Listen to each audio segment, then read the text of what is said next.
In the spring of 2019, a woman named Ruth Callahan sat in a recliner in a small house outside Wichita, Kansas, hooked an oxygen tube beneath her nose, and said, "I can still hear it. After 61 years, I can still hear it exactly."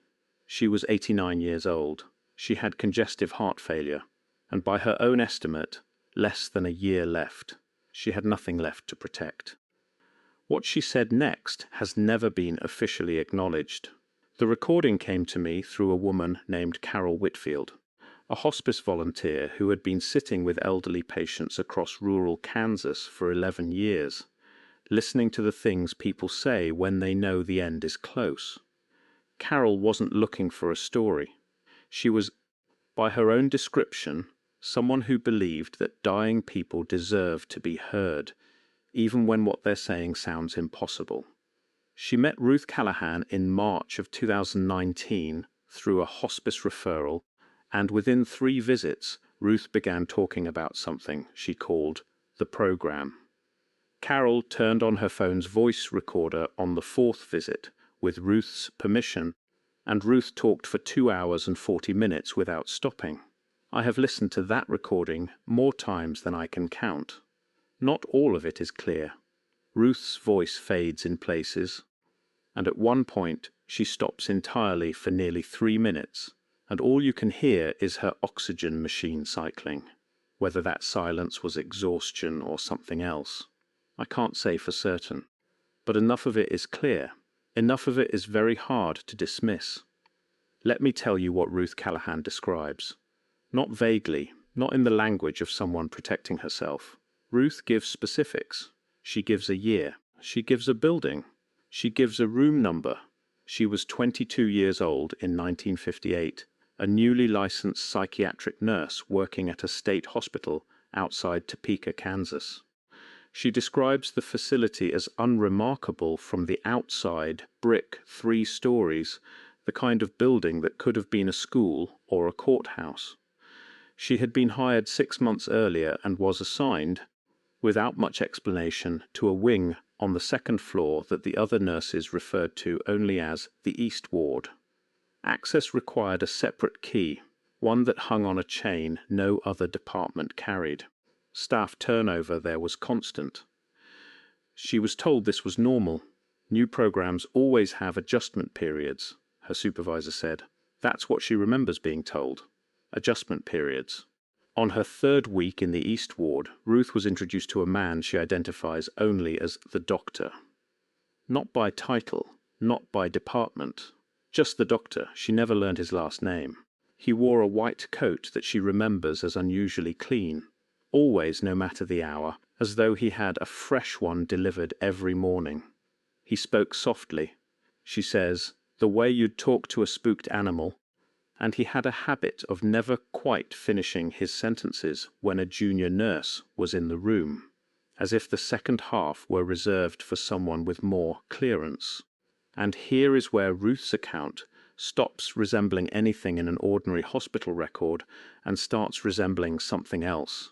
The East Ward, she says, held patients who weren't there for the reasons listed on their charts. Some had been transferred from the VA. Some had been brought in by family members who signed papers they didn't fully understand, papers Ruth herself was occasionally asked to witness without being told what they authorized. And in one room, room 4, at the end of the corridor, there was a man who had been asleep continuously, artificially, for 9 days by the time Ruth was assigned to his care. She describes the room without drama, in the same flat, careful tone she uses for everything else.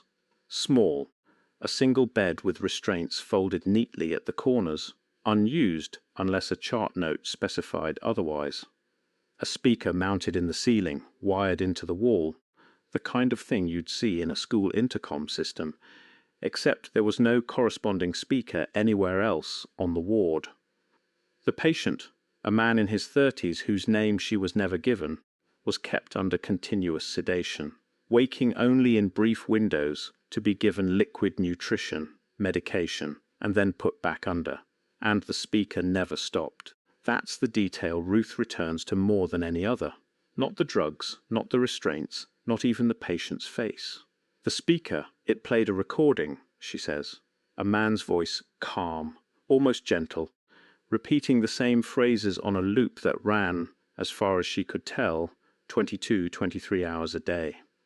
She was told this was for the patient's benefit. Therapeutic reinforcement, the doctor called it. She was told not to listen to it closely.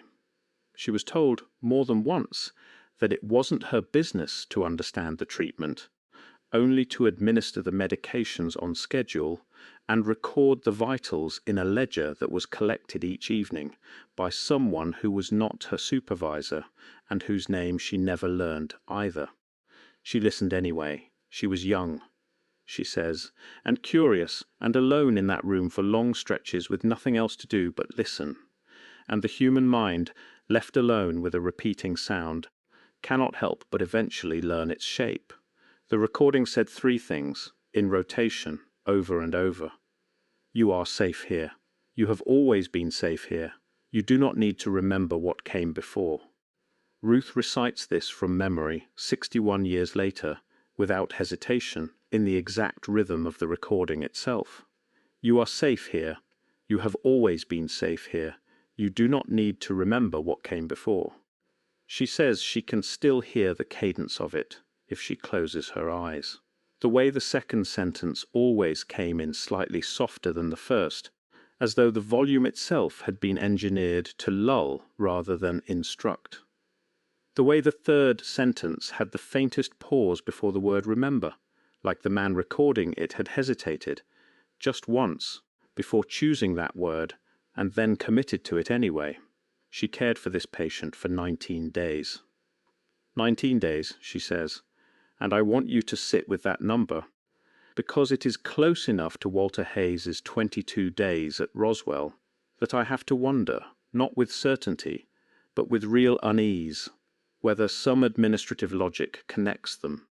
A window just long enough for something to take hold, a window just short enough that no one outside the room would ever notice a pattern, would ever think to compare one ward's paperwork against another's, would ever have reason to ask why so many of these assignments seem to end at almost exactly the same point. On the 12th day, the patient woke during Ruth's shift and, for the first time since she'd been assigned to him, spoke. Not to her, not really. He repeated the recording, word for word in the same rhythm in a voice she says had gone flat, stripped of whatever intonation a person normally carries when they speak, as though the words had replaced something rather than simply been added to it. You are safe here. You have always been safe here. You do not need to remember what came before.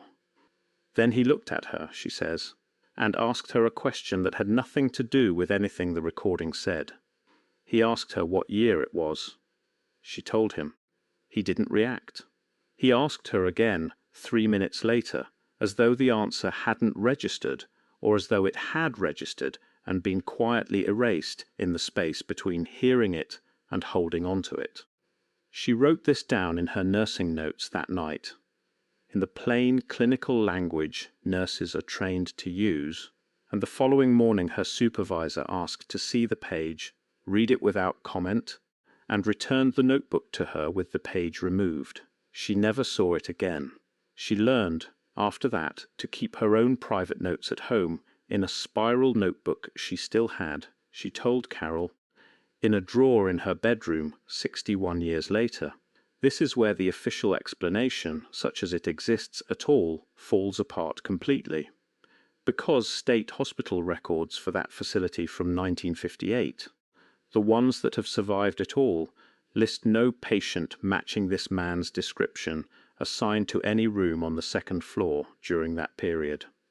Ruth remembers his face clearly.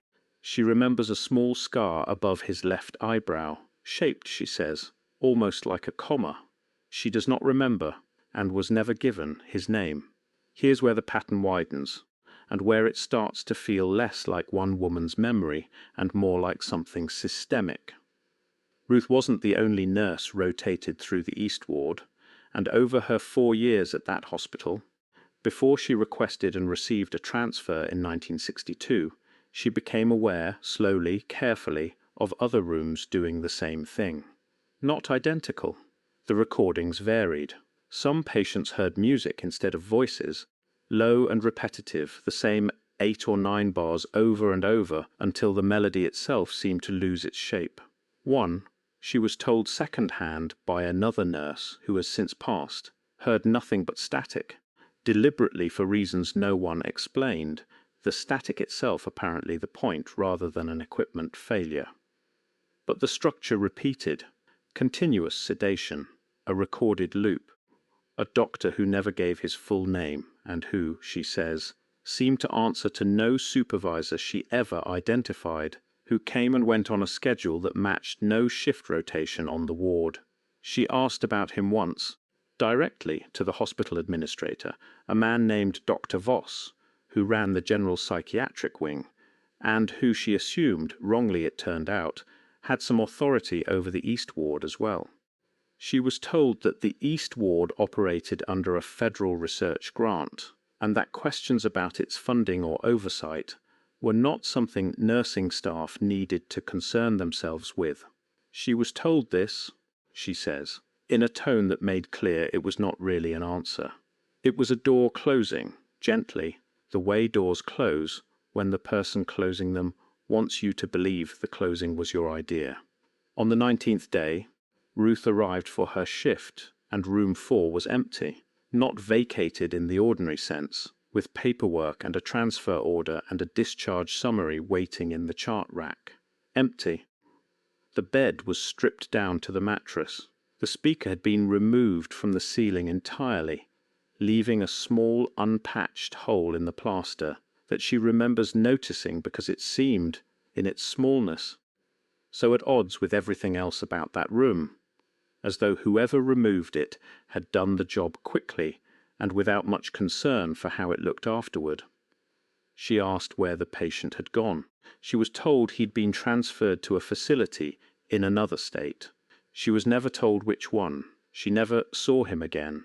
She never learned his name, not then, and not in the 61 years that followed. The doctor stopped appearing on the East Ward within the month. No announcement, no farewell, not even the perfunctory kind colleagues extend to one another when a posting ends.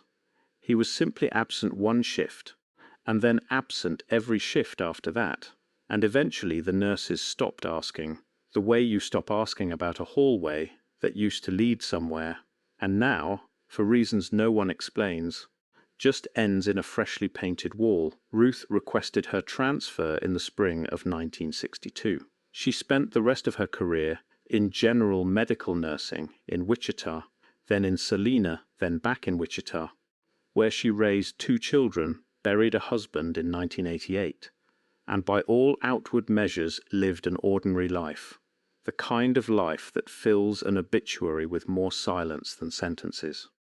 But she says the recording never left her, not metaphorically, literally. She says there were nights, well into her 60s and 70s, when she'd wake up and realize she'd been reciting it in her sleep, her husband nudging her awake, asking what on earth she was saying. You are safe here. You have always been safe here. You do not need to remember what came before.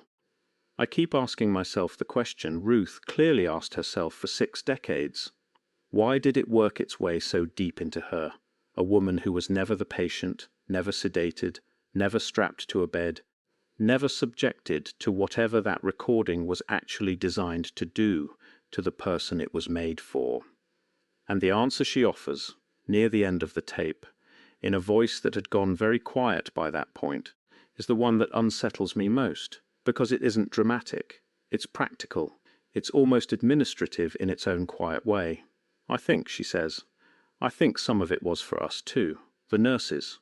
I think they wanted the people taking care of him to stop asking questions just as much as they wanted him to. And I think, God help me, it worked on both of us.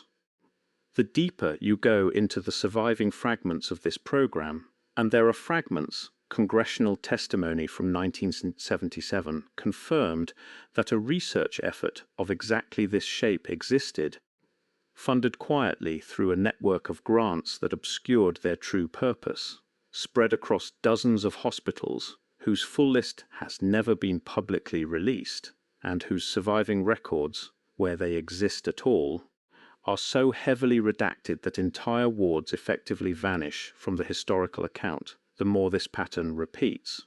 Nurses, orderlies, junior staff who spent weeks or months adjacent to something they weren't cleared to understand, and who later, decades later, describe a specific and consistent residue. Phrases they can't shake, numbers that mean nothing to anyone but them. A doctor whose face they remember with total clarity and whose name they never learned, as though the not knowing itself had been part of the design. How many rooms like room 4 were there? How many recordings looped through how many ceiling speakers in how many state hospitals across how many quiet American towns while junior nurses like Ruth Callahan stood at the foot of the bed, doing as they were told, and slowly, without ever consenting to it, absorbed the same message meant for the person in the bed beside them. We don't know. We may never know, because the people who could tell us are mostly gone now, and the ones who remain are, like Ruth, running out of time to say it, and running out of people willing to sit close enough, long enough to listen. Ruth Callahan died in November of 2019, 8 months after Carol Whitfield first turned on her phone to record her. Carol has shared the recording with a small number of researchers since then. Deliberately kept small, she says, because she isn't interested in spectacle. She's interested in the fact that a woman spent 61 years carrying 3 sentences she never asked to carry, and wanted, before she died, for someone to finally write them down, someplace outside her own head, someplace that might survive her. Near the end of the recording, Ruth says something I keep returning to, something I haven't been able to shake since I first heard it. The worst part isn't the drugs, she says. The worst part isn't even not knowing his name. The worst part is that some nights, even now, I catch myself believing it, that I was always safe there, that I don't need to remember what came before. And some nights I have to remind myself deliberately, on purpose, out loud sometimes, alone in this house, that it isn't true, that I do remember, that I have to remember, because if I don't, who will? What do we do with Ruth Callahan? We can dismiss her, an old woman, medicated, near the end, reciting something that lodged itself in her mind for reasons that have nothing to do with a government program and everything to do with the ordinary fragility of an aging brain, the way old songs and old advertisements sometimes surface unbidden in people who are dying, fragments of a life reasserting themselves before the end. That explanation is available to us. It is always available to us, and it costs us nothing to accept it. But I keep coming back to the phrasing, not the drugs, not the sedation. The phrasing, word for word, unchanged across 61 years, delivered by a woman on oxygen who could not always remember what she'd had for breakfast, but could recite, without a single misplaced syllable, a message that was never meant for her. Say it slowly. Notice what it's actually asking of the person hearing it. Not comfort compliance, not safety, silence.